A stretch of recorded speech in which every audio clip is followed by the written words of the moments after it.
आज का आनंद आप कल नहीं ले सकते। अगर कोई 50-60 साल का हो गया तो वो बचपन का आनंद नहीं ले सकता। इसलिए प्रतिदिन का आनंद प्रभु हमको देता है और प्रतिदिन का आनंद जो है वो हमें लेना चाहिए। संसार में रहना एक चुनौती है। संसार के साथ में बर्ताव करना, सरलता से बर्ताव करना, एक अच्छा स्वभाव लेकर दुनिया में जीना। पवित्र ग्रंथ बाइबल में इस प्रकार से लिखा है, तुम्हारा वचन सदा अनुग्रह सहित और सलोना हो, कि तुम्हें हर एक व्यक्ति को उचित रीति से उत्तर देना आ जाए। संसार के साथ में अच्छा व्यवहार।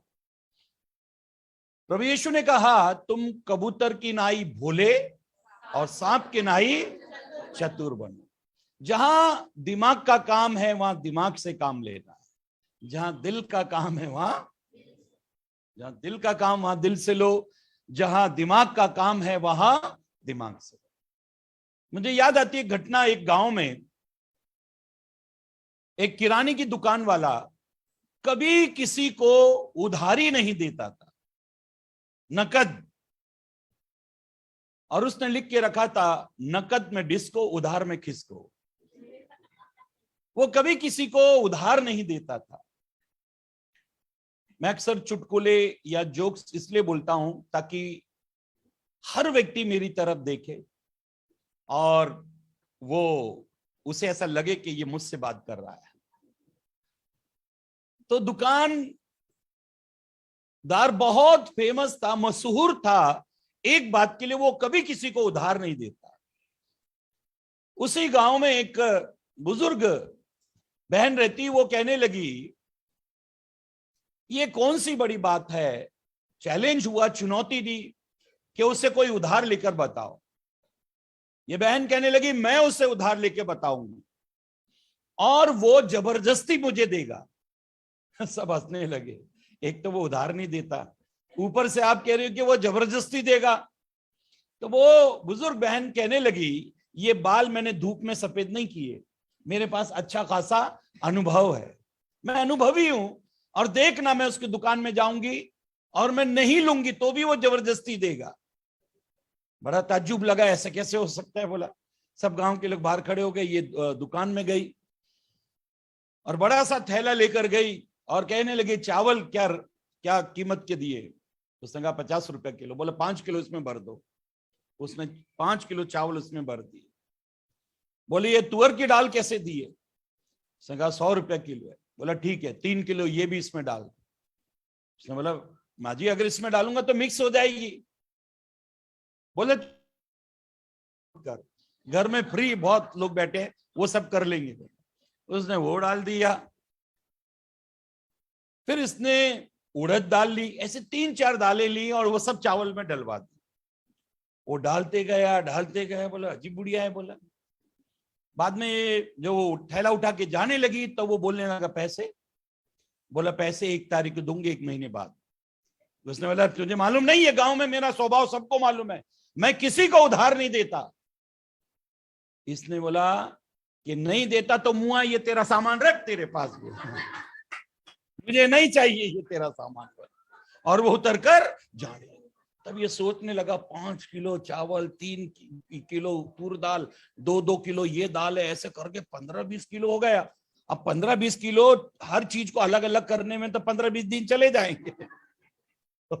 बोले इससे अच्छा ये है कि 1 महीने बाद ये पैसा तो देगी। बोला, अरे माँ जी इधर आ। बोले, नहीं चाहिए मुझे तेरा सामान, तेरा सौदा मुझे नहीं चाहिए। बोला, अरे माँ जी तुम नाराज बहुत हो जाते, आओ बैठो चाय पियो और सामान मेरा आदमी घर छोड़ कर आएगा।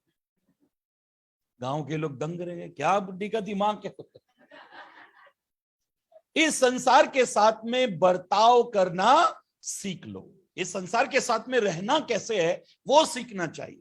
आपकी लाइफ स्टाइल, आपकी जीवन शैली, आपकी जीवन शैली ये पवित्र ग्रंथ बाइबल के अनुसार होनी चाहिए।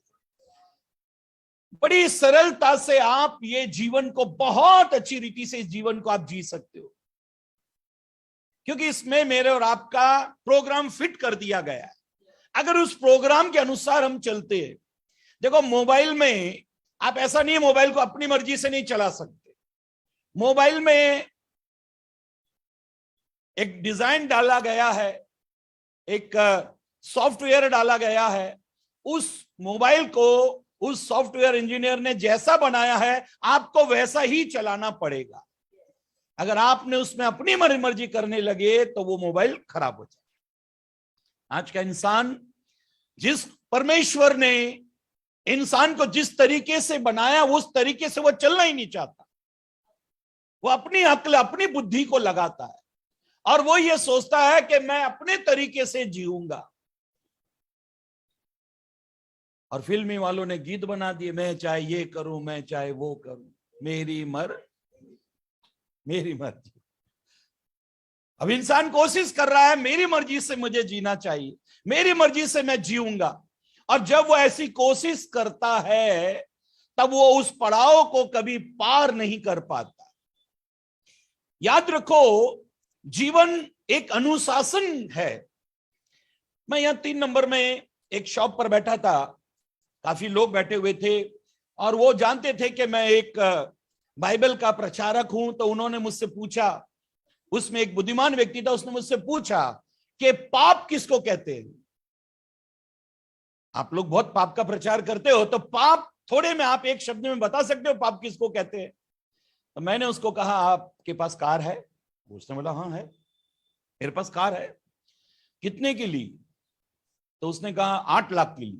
ओके, ये क्या क्या फीचर हैं उसमें, फीचर्स क्या क्या है, क्या क्या उसमें खूबी है, वो सब बताने लगे। ये खूबी, उसमें 5 लोग बैठ सकते हैं, ये इतनी रफ्तार में दौड़ती है, ऐसा ऐसा सब कुछ बताने लगे। मैंने कहा, क्या सरकार ने आपको जबरदस्ती कहा कि कार ले लो? बोला नहीं, मेरी मर्जी से मैंने कार लिया। फिर कितनी कीमत वाली लेनी है ये किसने ठहराया? बोला मेरी मर्जी। मैंने ये कहा 8 लाख वाली कार लूंगा, तो मैंने ले ली। बोला ओके, आपका पैसा, आपकी कार कितने सीटर चाहिए, डीजल चाहिए, पेट्रोल चाहिए, सीएनजी चाहिए, उसमें क्या क्या फंक्शंस होने चाहिए, सब कुछ आपने ठहराया। बोला हाँ मैंने ठहराया वो। मैंने कहा लेकिन आप उसको अपनी मर्जी से नहीं चला सकते। उसने बोला क्यों नहीं चला सकते? मैंने देखो, उसके लिए आपके पास लर्निंग होना चाहिए, लाइसेंस होना चाहिए, आपके पीयूसी होना चाहिए, आपके पास गाड़ी के डॉक्यूमेंट्स होना चाहिए। फिर 5 सीटर है तो 5 सीटर ही, ऐसे नहीं लिखा है घर में, घर के बाहर लिखा है बच्चे 2 ही अच्छे और घर के अंदर 6 बच्चे। पड़ोसी ने बोला तुमने तो लिखा बच्चे 2 ही अच्छे, तो फिर ये 6 बच्चे क्यों पैदा किए? बोला हम भी मानते हैं साहब बच्चे 2 ही अच्छे, ये 4 तो बदमाश है, सिर्फ 2 ही बच्चे अच्छे हैं। अब ये व्यक्ति कहने लगा, मैंने उसको पूछा पाप क्या है? मैं आपको बता रहा हूं, आपकी गाड़ी, आप इसके मालिक, सब कुछ आपका, लेकिन जिस दिन आप गाड़ी खरीदते हो गवर्नमेंट के नियम आपके ऊपर आ जाते हैं, गवर्नमेंट के नियम, कायदे, कानून आपके ऊपर आ जाते हैं। और जैसे आ जाते हैं फिर आप ना तो नो पार्किंग में गाड़ी खड़ी कर सकते हो, नो एंट्री में जा नहीं सकते, 5 सीटर है तो 5 लोगों को बिठा सकते हो, 6 नहीं बिठा सकते, फिर उसको मॉडिफाई नहीं कर सकते, आपको ये कलर पसंद नहीं आया तो आप दूसरा नहीं करा सकते, परमिशन लेनी पड़ेगी। इस दुनिया में आप परमेश्वर की इच्छा के अनुसार चलना पड़ेगा। अगर वो इच्छा के अनुसार आप वो प्रोग्राम से बाहर जाते हो, वो उस बाड़े से बाहर जाते हो, उसकी इच्छा अनुसार जीवन नहीं जीते, तो वो पाप है जो परमेश्वर ने ठहरा दिया। अगर उसके खिलाफ में आप जाते हो, परमेश्वर ने ठहराया आपको क्या क्या खाना चाहिए, परमेश्वर ने ठहरा दिया। और सारे जानवर जो हैं आज भी परमेश्वर के हुक्म में चलते, लेकिन हाय रे इंसान, सबसे ज्यादा दुख देने वाला, तकलीफ देने वाला, पवित्र ग्रंथ बाइबल में लिखा है परमेश्वर ने पृथ्वी पर देखा तो क्या देखा कि पृथ्वी बिगड़ गई और मनुष्य के मन में जो कुछ उत्पन्न हो रहा वो निरंतर बुरा ही बुरा, बुरा ही बुरा। हम कहते हैं इंसान तरक्की कर रहा है, हम कहते हैं इंसान चांद पर पहुंच गया, हम कहते हैं इंसान अब जान डालना बाकी है, वो जान भी डाल सकता है। लेकिन मैं कहता हूं इंसान आज भी, पहले भी मूर्ख था, आज भी मूर्खता के काम कर रहा है। वो कभी होश में आया नहीं, वो कभी आपे में आया नहीं। इसलिए जिंदगी जीने का तरीका केवल एक इंसान को परमेश्वर से सीखना चाहिए। आप जो कोई भी इलेक्ट्रॉनिक चीज खरीदते हो, जब भी आप कोई इलेक्ट्रॉनिक चीज खरीदते हो तो उसके साथ में एक बुकलेट या कैटलॉग दिया जाता है, और वो किताब बताती है कि ये किस प्रकार से चलेगा, उसके सारे फंक्शन कैसे ऑपरेट होते हैं, कैसे चलते हैं, वो सब कुछ उस बुक में लिखा रहता है। वैसे ही एक इंसान को जिंदगी जीने के लिए इस बाइबल को पढ़ना बहुत जरूरी है। बोलो हालेलुया, बोलो हालेलुया, बोलो यीशु मसीह के नाम की हालेलुया।